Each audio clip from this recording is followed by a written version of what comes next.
ہمارے یہاں ڈسپلن کے تقاضوں کے اوپر کتاب ہے.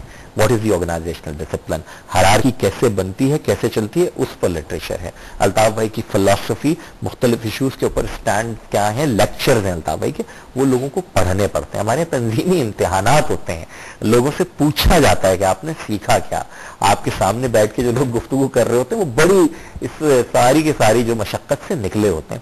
تو یہی وجہ ہے کہ یونیووکل بھی ہوتے ہیں اور لگتا ہے لوگوں کو کہ کمیٹڈ لوگ ہیں. تو وہ کمیٹڈ ٹیم جو ہے وہ یہاں آ رہی ہے, یہاں پولیٹیکل ورکر کو کی تعداد کو بڑھا رہی ہے. پھر ہمارے پاس ایسا بھی پولیٹیکل ورکر آ رہا ہے کہ جو مایوس ہوا ہے 3-4 جماعتوں سے, اور وہ کہتا ہے کہ نہیں جی میں اگر فلاں کا بھائی فلاں کا بیٹا نہیں ہوں تو پھر میرا کوئی مستقبل نہیں ہے پاکستان کی سیاست میں. تو اس کے لیے تو صرف ایم کیو نہیں ہے. کہا جاتا ہے, اگر ناراض نہ ہوں, جان کے مانتا ہوں کہ ایم کیو ایم بڑی گسٹاپو قسم کی آرگنائزیشن ہے. اور ابھی آپ نے کہا کہ لٹریچر ہے, یہ پڑھنا پڑتا ہے, وہ یہ سیاسی جماعتوں میں کم از کم پاکستان میں ایسا نہیں ہوتا, اور دنیا میں بھی بہت کم سیاسی جماعتوں میں جہاں یہ آپ نے پڑھ سکتا ہے. اور سچی بات ہے میں بھی پہلی بار سن رہا ہوں. کیا یہ لٹریچر پبلک کو اویلیبل ہے؟ Absolutely, it's available on www.mqm.org. اگر میں کہوں کتاب مجھے, ہاں میں آپ کو پورا سیٹ گفٹ کروں گا. بات ہے. ہاں ہاں, سیاسی لوگ بہت سے وعدے کر جاتے ہیں, بعد میں جانتے نہیں. کراچی جانا ہے آپ کے ساتھ. اچھا, آپ نے فرمایا کہ مڈل کلاس کی پارٹی ہے اور یہاں پہ وہ سسٹم نہیں ہے. میں اس سے مکمل طور پہ متفق نہیں ہوں. حالانکہ سیاسی بات چیت میں ہم ہمیشہ یہ کہتے ہیں کہ جی سیاست جو بھائی بھتیجے سے ہوتی ہے, برادری پہ ہوتی ہے. اگر ہم ہاؤسز میں دیکھیں, سینکڑوں لوگ ہیں, 300-350 کا ہاؤس ہے, لیکن فرنٹ کے اوپر جن کو ہم بڑے نام کہتے ہیں, وڈیرے کہتے ہیں یا زمیندار کہتے ہیں, وہ چند ہیں.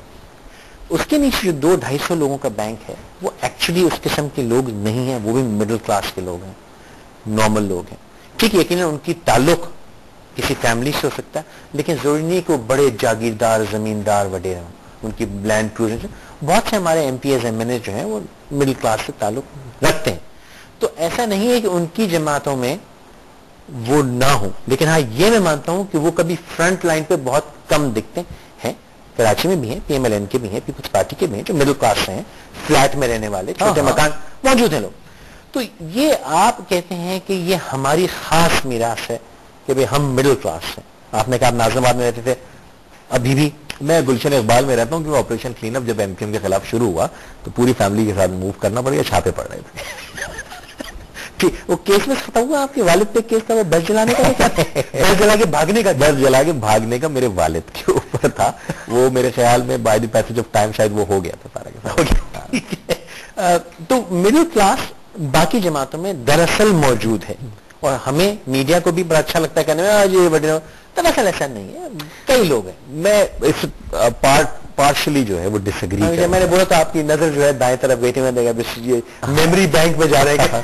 اس کی وجہ یہ ہے فیصل بھائی کہ یہ تو آپ صحیح کہہ رہے ہیں کہ جو بڑے جاگیردار ہیں, فیوڈلز ہیں بہت بڑے بڑے, وہ تو چند ہی نظر آئیں گے آپ کو, لیکن جو فیوڈل مائنڈ سیٹ ہے وہ تو بڑا پھیلا ہے. اور جو چھوٹے فیوڈل بھی ہیں وہ چھوٹے میں, اور آپ ابھی ہم مربع کی ڈیفینیشن سیکھ رہے تھے کچھ دیر پہلے کہ ایک مربع میں کتنے ایکڑ ہوتے ہیں, تو درجنوں مربع والے جو ہے آپ کو بہت سارے مل جائیں گے جنہیں بڑا زمیندار اور جاگیردار نہیں سمجھا جاتا, لیکن میرے آپ کے جیسے آدمی کے لیے وہ بہت بڑے لوگ ہیں. پلس مڈل کلاس کی لیڈرشپ سے مراد کیا ہے؟ 2 چیزیں. پہلی بات تو یہ کہ وہ جینوئنلی مڈل کلاس کی ہو, لوور مڈل کلاس کی ہو. کیسے؟ ایم پی اے کے الیکشن لڑنے کے لیے 2000 روپے زر ضمانت جمع کرانا پڑتا ہے, جس کو نہیں کہتے ضمانت ضبط ہو گئی, تو وہ ضمانت جمع کرانی پڑتی ہے کہ بھائی میں سرکار پر بوجھ نہیں بنوں گا, ووٹ لے مروں گا کچھ. وہ 2000 روپے بھی ایم کیو ایم نے مجھے دونوں دفعہ دیے. ایسا نہیں ہے کہ میں 2000 روپے افورڈ نہیں کر سکتا تھا, میں اس وقت بھی نوکری کر رہا تھا جس کو میں نے الیکشن لڑا, لیکن ایم کیو ایم نے اس لیے دیے کہ میرے ذہن میں یہ رہے کہ یہ تنظیم کا کلیکٹو پیسہ ہے, میرا اپنی جیب کا اسٹیک ہے نہیں, میرا بزنس نہیں. اور پھر کیمپین میں بڑی کنجوسی کے ساتھ رن کرتی ہے ایم کیو ایم. آپ دیکھیں گے کینڈیڈیٹس کی تصویروں کے ہورڈنگز نظر نہیں آئیں گے آپ کو ٹیلی ویژن کے اشتہارات نظر نہیں آئیں گے, آپ کو ہر کارنر میٹنگ جلسے میں کھانے اور دیگوں کے منہ کھلے ہوئے نظر نہیں آئیں گے.